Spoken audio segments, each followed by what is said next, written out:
Hola a todos, mi nombre es Gabriela Aro, directora de Tax and Legal de PwC Perú. Hola a todos, mi nombre es Katarzyna Dunin-Borkowski y soy directora de Tax and Legal de PwC Perú. Bienvenidos a un episodio más de Infocus, el podcast donde semanalmente desarrollamos las normas y jurisprudencias más importantes en materia tributaria y aduanera, y también analizamos las normas legales y noticias más importantes y su impacto en las empresas. Hola Kitty. Hola Gaby, el día de hoy vamos a comentar dos normas reglamentarias muy importantes que salieron publicadas a finales del año pasado y que debido a la cantidad de normas tributarias que han salido no las hemos podido comentar, pero que son súper importantes.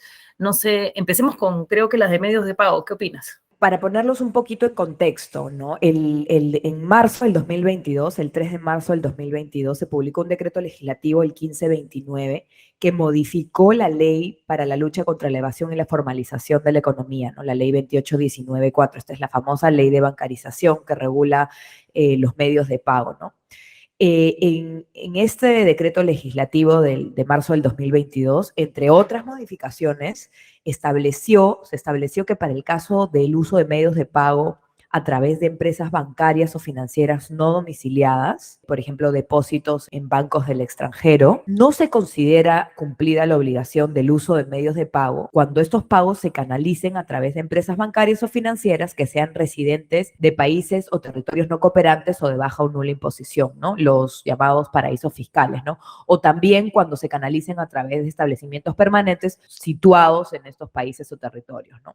Este decreto legislativo introdujo eso para el caso de medios de pago en empresas bancarias o financieras no domiciliadas. ¿Cuáles son los países o territorios? Son los listados en el anexo 1 del reglamento de la ley del impuesto a la renta, ¿no? Que no tengan vigente con el Perú un acuerdo de intercambio de información tributaria o un convenio para evitar la doble imposición que incluya una cláusula de intercambio de información. En este contexto, ahora el 29 de diciembre, una edición extraordinaria, se publicó el Decreto Supremo 323-2022 EF, que lo que hizo precisamente fue modificar el reglamento de esta ley de bancarización, la 28.19.4, para adaptarlo a las modificaciones que había introducido este decreto legislativo de marzo del 2022. ¿Qué cosa interesante señala este decreto supremo? Señala que la SUNAT debe de publicar en su sede digital, ¿no? En su página web, un anexo que contenga por lo menos diversa información, ¿no? Por ejemplo, cuáles son los países o territorios no cooperantes o de baja nula imposición del anexo 1 con las que sí se tenga un acuerdo de intercambio de información tributaria, ¿no? Con los que sí se tenga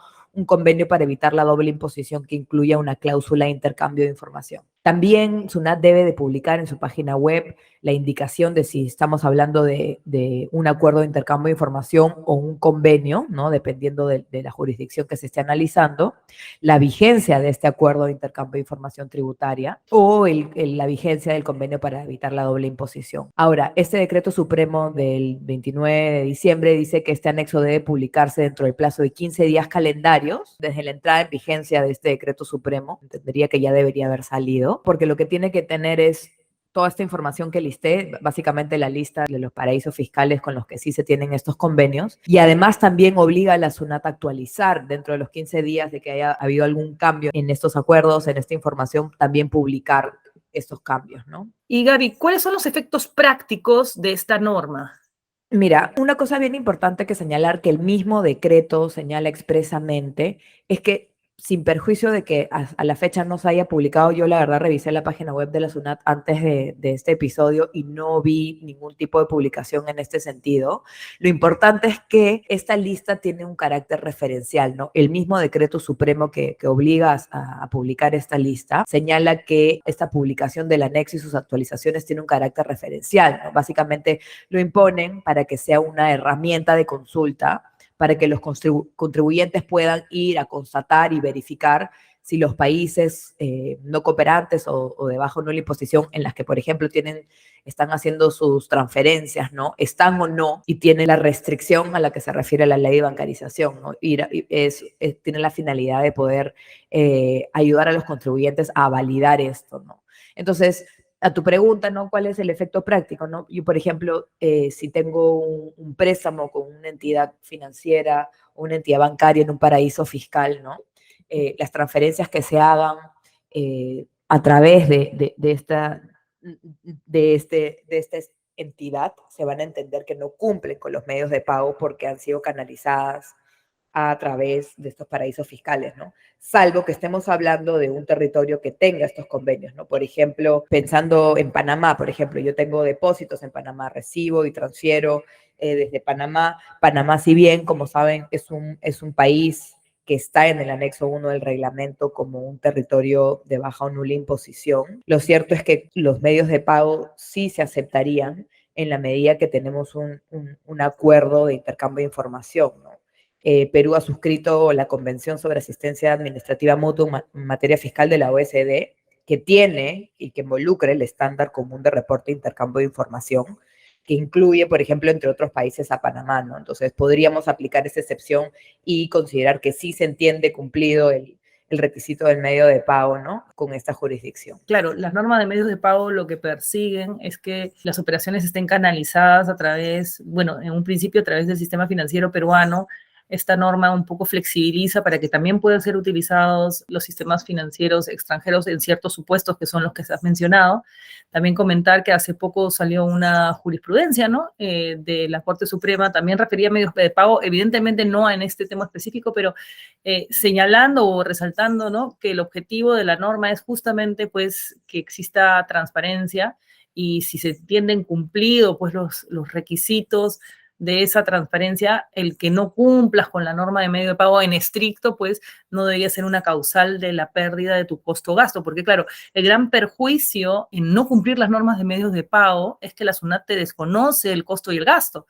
Y si te desconoce el costo y el gasto y la renta es de fuente peruana, va a estar grabada en el Perú con la totalidad del importe sin posibilidades de descontar ningún costo. Creo que en esta misma edición extraordinaria tenemos una norma adicional que queremos comentar. Sí, Gaby, de la misma manera que se modificó el reglamento de bancarización que has expuesto tan claramente, también hubo una adecuación del reglamento, de la ley de impuesto a la renta, en este caso, al decreto legislativo 1537. En el decreto legislativo 1537 se establecieron como otros métodos para calcular el valor de mercado bajo las reglas de precios de transferencia, una disposición, ¿no es cierto?, en la que se decía que los contribuyentes que realicen operaciones de exportación e importación de bienes con cotización conocida en el mercado internacional, ¿no?, mercado local o mercado de destino, incluyendo a los instrumentos financieros derivados o con precios que se fijan tomando como referencia a las cotizaciones de los indicados mercados, que están, y los bienes están referidos en un anexo 2, pues tenían que presentar a la administración tributaria una declaración jurada que contuviera una serie de información para que en caso que hubiera cuestionamiento sobre el precio de transferencia de estas operaciones, pues la administración tributaria tuviese la información, ¿no? Esta declaración hay que presentarse antes del embarque.